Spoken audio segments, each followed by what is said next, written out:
السلام عليكم ورحمة الله تعالى وبركاته متابعين الأعزاء. في مباراة معقدة قال عنها الجميع، ولكن المنتخب المغربي بالضربة القاضية أسقط الشياطين الحمر، وسيبقى للتاريخ الأحد الكبير للمغاربة في مونديال العرب. سيظل للتاريخ الفوز بالثنائية التاريخية يفتح معها كل الأبواب الموصدة للترشح التاريخي للدور القادم.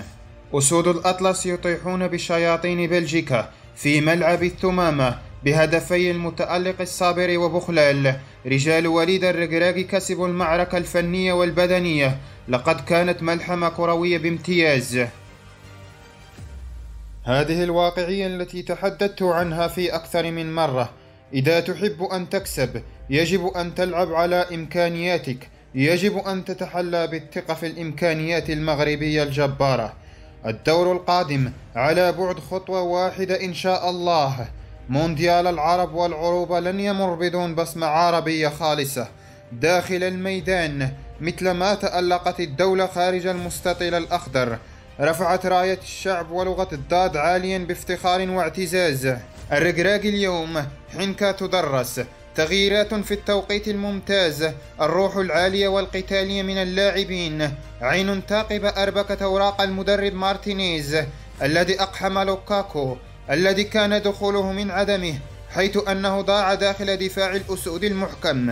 أما كندا فقد غادرت بشكل رسمي المنافسة، مما يعني أن نقطة واحدة كفيلة بحسم العبور في آخر الجولات، فيما يجد المنتخب البلجيكي أمام مقصلة الإقصاء بعد فوز المنتخب الكرواتي بالرباعية.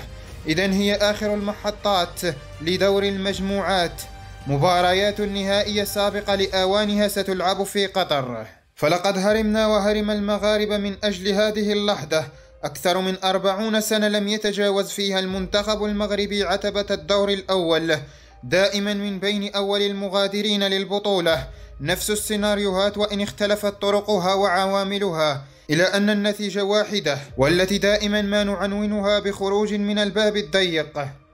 انتصار المنتخب المغربي يفند حقيقة واحدة، ألا وهي أن المنتخبات العربية ضعيفة أو دون المستوى، لكن الحيط والحذر المبالغ للخصم دائما هو عامل رئيسي من عوامل الأداء الباهت للعرب في المونديال. التاريخ الذي كتبه خيري وبدربالة والتيمومي أصبح أقرب من أن يعاد بنفس السفينة، لكن الرحال هم زياش وأكرد وأمرابط والبقية. ولن ننسى العنكبوت منير المحمدي الذي كان اليوم حارس طوارئ، لكنه كان مثل جدار برلين وتألق في حراسة عرين الأسود أمام المد الهجومي للشياطين الحمر.